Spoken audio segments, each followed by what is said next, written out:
Muito bem, estamos aqui mais uma vez com mais um vídeo. Desde já quero agradecer a presença de todos vocês que continuam assistindo os vídeos aqui do canal. Você assiste e deixa o like. Assista os vídeos e deixa o like, que é muito importante para gerar engajamento aqui para os vídeos do canal. Tudo bem? Vamos dar continuidade na nossa série, a série Desmistificando as Palavras de Cristo, e hoje vamos falar um pouco sobre o diálogo de Jesus com o ladrão da cruz, um dos ladrões da cruz, né? Jesus não conversou com os dois ladrões, apenas com um só, mas é esse diálogo que nós vamos trazer aqui para o vídeo de hoje.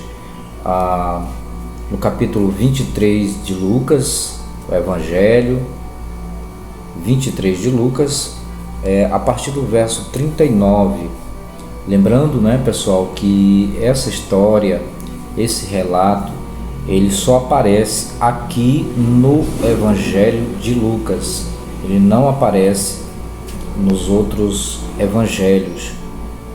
Poderia aparecer, por exemplo, no Evangelho de Marcos, que é o primeiro evangelho.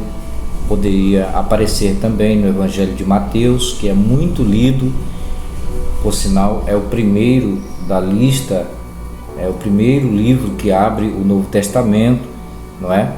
E esse relato aqui que aconteceu na crucificação de Jesus poderia sim ser contado pelo evangelista Mateus. É claro, os narradores, os autores desses evangelhos não são especificamente os nomes, né? Não são as pessoas com as quais os nomes foram dados aos livros, né? Mateus, por exemplo, não escreveu o livro de Mateus. Marcos também não escreveu o livro de Marcos. E muito menos Lucas escreveu o livro de Lucas. E para finalizar, para fechar os 4 sinóticos, João também não escreveu o livro de João. O que aconteceu é que cada autor, ninguém sabe o nome original dos autores, de nenhum deles, mas foi dado esses nomes para o primeiro livro, que abre o Novo Testamento: Mateus, depois Marcos, depois Lucas e depois João. Deu para entender? Claro, né? E aí já é um ponto bastante intrigante, não é? Porque como é que pode a crucificação, ela aparece pelo menos nos 3 evangelhos, né? Aliás, nos 4. A crucificação de Jesus, né, aparece sim nos 4 evangelhos. E eu não sei por que esse relato não apareceu em todos os, em todos os relatos, em todos os registros da crucificação de Jesus. Deveria aparecer, porque não é a parte que compõe a crucificação de Jesus. Jesus foi crucificado entre meio dos ladrões. Jesus foi crucificado entre meio os 2 ladrões. Então,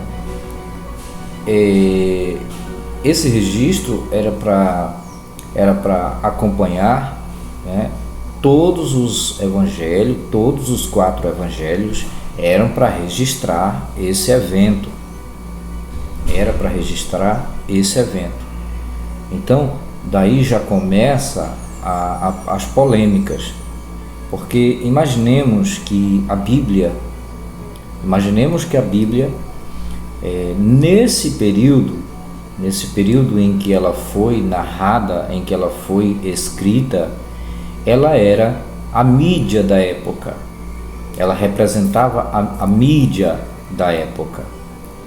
E a mídia, ela tem um papel muito importante, que é informar as pessoas a respeito de fatos importantes, fatos relevantes. E a crucificação de Jesus, o Filho de Deus, o Salvador, o Messias do povo judeu, era um fato relevante. Era um fato relevante. Então precisava ser registrado pelo menos em 3 evangelhos. Já que são 4 evangelhos, deveria ser registrado pelo menos em 3 evangelhos. Porque tem uma regra exegética que os teólogos usam muito, e inclusive tem um texto que fala sobre isso na Bíblia, que diz que é preciso que um texto seja amparado por 2 livros, por 2 autores, ou pelo menos 2 vezes esse texto apareça no contexto das Escrituras, da Bíblia, para poder se fazer dali algum tipo de doutrina. Essa é uma regra exegética, é uma regra do contexto teológico. Os teólogos usam muito essa regra, não é? E a própria Bíblia diz que tudo será confirmado, toda palavra será confirmada por 2 ou 3 testemunhas. 2 ou 3 testemunhas. Jamais será aceita uma acusação ou uma palavra para servir como doutrina, para servir como base, como uma regra. Isso no contexto da Bíblia. Eles não aceitavam o testemunho de uma pessoa só. Precisava no mínimo de 2 pessoas. Então, eu não sei o que levou esse autor da narrativa de Lucas a colocar esse texto, essa história, de forma isolada aqui, no contexto da crucificação de Jesus. Aí isso aqui já é uma forma de calar a boca dos teólogos, quando eles dizem que nós ateus temos a mania de usar textos, de usar versículos isolados, fora do contexto, como pretexto para criarmos heresias. Então, se isso aqui é uma regra, usar um texto isolado, fora de contexto, é pretexto para se usar, para criar uma heresia, aqui é um prato cheio. É um prato cheio. E eu estou falando nada mais, nada menos do que o diálogo de Jesus com o ladrão da cruz também. Que eu estou encontrando esse texto aqui em Lucas 23, 39. Eu estou fazendo aqui uma espécie de uma resenha para poder, a gente ler o texto. Então eu acho que já falei bastante, agora vou ler o texto com você. Eu espero que você tenha uma Bíblia em mãos, você possa acessar agora, ou abra a sua Bíblia no seu smartphone, no tablet ou no próprio notebook ou computador, tudo bem? Então vamos lá. Eu vou ler todo o texto para que não dê margem de acusações para os teólogos, tá? Para não dar margem de acusação para crente nenhum, muito menos teólogos, tá? Então vamos lá. Eu vou ler o capítulo 23 a partir do verso 39, que é o momento em que os 2 ladrões estão conversando, os 2 homens que que haviam sido crucificados com Jesus, estavam conversando com ele, né? Vamos lá, vamos ver então o que nos diz esse texto, que diz assim: e um dos malfeitores que estavam pendurado o injuriava, dizendo: se tu és o Cristo, salva-te a ti mesmo e a nós. E respondendo, o outro, um malfeitor, o repreendia, dizendo: nem sequer temes a Deus, vendo que estás sob a mesma sentença de condenação? Nós, na verdade, justamente, ele quis dizer, nós estamos sendo punidos justamente pelos nossos atos, né? Porque estamos recebendo o que merecemos, o que merecem os nossos atos, mas este não fez nada impróprio. Ele disse a Jesus, o ladrão que estava defendendo Jesus e que estava repreendendo o outro parceiro dele, disse a Jesus, verso 42, Senhor, lembra-te de mim quando entrares em teu reino. Lembra-te de mim quando entrares em teu reino. Verso 43, Jesus responde e diz: em verdade te digo, hoje estarás comigo no paraíso. Esse malfeitor, o que foi que ele fez para merecer ser salvo assim, de imediato? Simplesmente porque ele, naquele momento, repreendeu, corrigiu seu companheiro e reconheceu a inocência de Jesus, reconheceu que seus atos não eram suficientes, não tinha ato nenhum, Jesus não tinha atos nenhum suficiente para lhe trazer essa punição de crucificação. Somente por isso,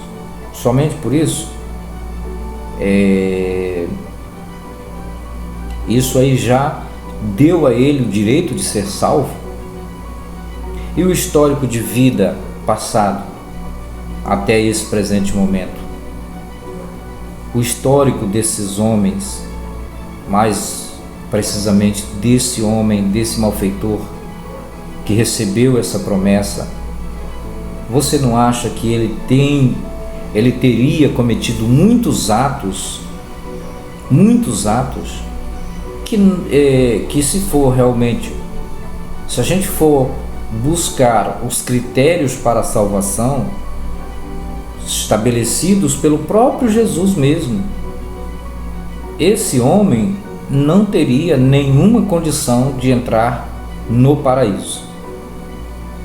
Mas Jesus parece que abre uma franquia para ele aqui, abre uma exceção.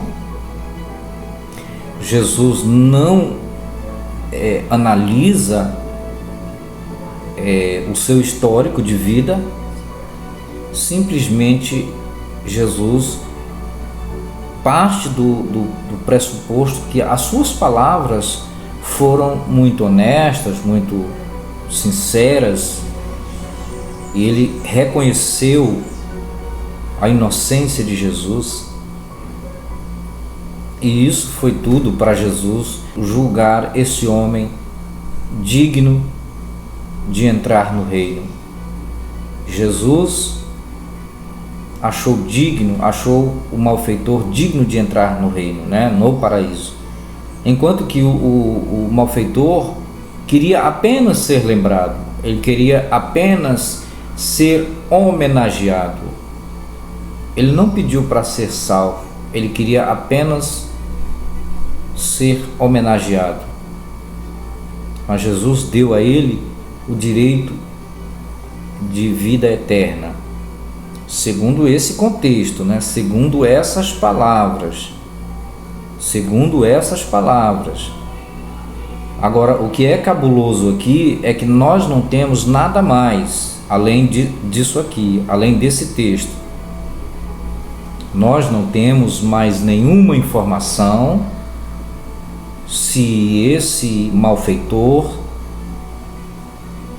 se esse ladrão, desse homem, estava sendo condenado na cruz ao lado de Jesus, se de fato ele entrou nesse paraíso prometido citado por Jesus. Nós não temos nenhum texto, nenhum dos escritores do Novo Testamento, nem Pedro, João, Paulo, tantos outros que aparecem no contexto do Novo Testamento, nenhum deles comentam sobre esse fato. Nenhum deles comentam sobre essa promessa, sobre essa conversa que Jesus teve com esse malfeitor. Somente o autor desse livro, o autor dessa narrativa, desse evangelho, é que cita isso aqui, né, caso isolado, sem mais informações, sem mais detalhes. Não se sabe quem contou para ele isso aí, não se sabe quem contou para ele. E se fosse o próprio Jesus, no processo, no período depois da ressurreição, no período de 40 dias, certamente Jesus daria maiores detalhes sobre essa conversa. E aí a gente fica meio a ver navio. É muito especulativa essa conversa. Quando a gente chega para investigar com a mente crítica, né, desprovido de fé, desprovido de paixão, de sentimento espiritual aqui, a gente chega para buscar uma razão, a gente não acha. As pessoas que leem a Bíblia têm o costume de vir para a Bíblia como carregado de paixão, acreditando que ela é inspirada por Deus, por a divindade, né? Deus. E por isso eles acreditam que tudo que está escrito aqui é verdadeiro, é digna, tudo que está escrito aqui é digno de total aceitação e eles não devem questionar. Mas não é bem assim. Você deve questionar sim, mesmo que esteja nos seus direitos. Você que é um evangélico, você que é um religioso, um crente, um servo de Deus, temente, você deve questionar, você deve perguntar, fazer questionamentos. Se você diz, você garante que Deus ele fala com você através do Espírito Santo, então o que custa você questioná-lo? Perguntar, Senhor, por que esse texto ele não tem melhores informações, ele não tem mais detalhes? Quem me garante se esse ladrão, se esse malfeitor foi de fato salvo? Quem me garante? Como é que eu posso crer? Como é que eu posso pregar? Porque isso aqui é tema de pregação de muitos pastores, de muitos crentes, aqueles evangelistas de rua, aqueles missionários de rua, de praça. Eles usam muito isso aqui como uma forma de dar oportunidade para as pessoas que estão vivendo à margem da vida, e eles usam esse texto como uma forma de mostrar para eles que nada está perdido, mesmo que eles estejam crucificados pelos vícios, pelas drogas, por bebidas e por tantas outras coisas ruins que podem levar à condenação deles. Basta um simples arrependimento. Eu já vi muito essas pregações, inclusive eu preguei muitas vezes isso aqui. Agora, com base em que texto, em que informação eu posso garantir para alguém que está me ouvindo que Jesus realmente salvou, entrou com esse malfeitor no paraíso? Ora, Jesus disse, hoje mesmo estarás comigo no paraíso, hoje mesmo. Ele não disse amanhã, depois da ressurreição. Ele não disse depois, quando eu for assunto aos céus, eu te levo. Ele disse depois, no arrebatamento. Não, ele não disse isso, ele disse hoje mesmo. Hoje é hoje, pessoal. Não tem sentido metafórico, não tem sentido futurístico nisso aqui não. Isso aqui é hoje. Hoje é hoje, entende? Quando Jesus, no capítulo 19 do próprio Lucas, desse mesmo evangelho, só para você ter uma ideia, tá? Presta atenção nisso aqui que eu vou falar para você. Teve aquele alvoroço, né? Quando ele estava caminhando ali em direção à casa de Zaqueu, ele estava caminhando ali, né? Não necessariamente ele iria para a casa de Zaqueu. Aí surge esse personagem chamado Zaqueu, que já foi,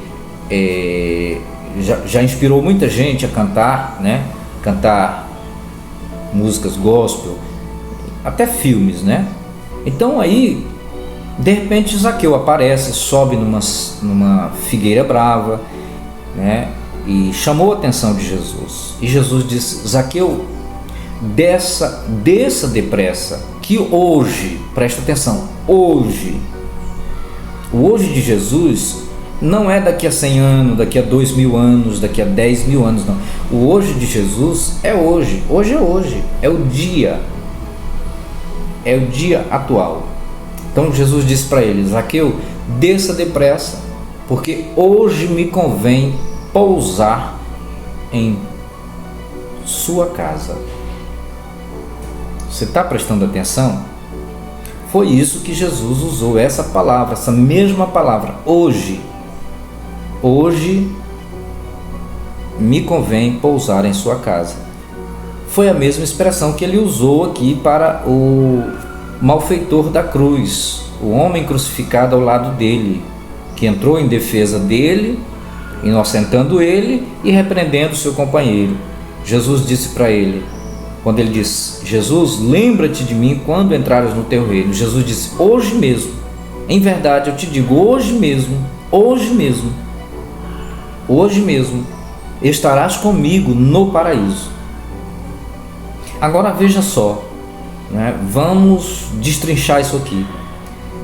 Jesus foi crucificado, ele morreu nesse mesmo dia, provavelmente, muito provavelmente com os dois malfeitores, eles também morreram.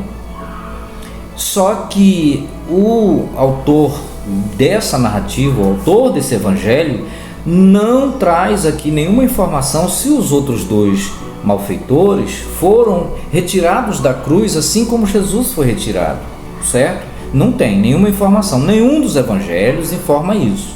Então aí já é um problema muito sério.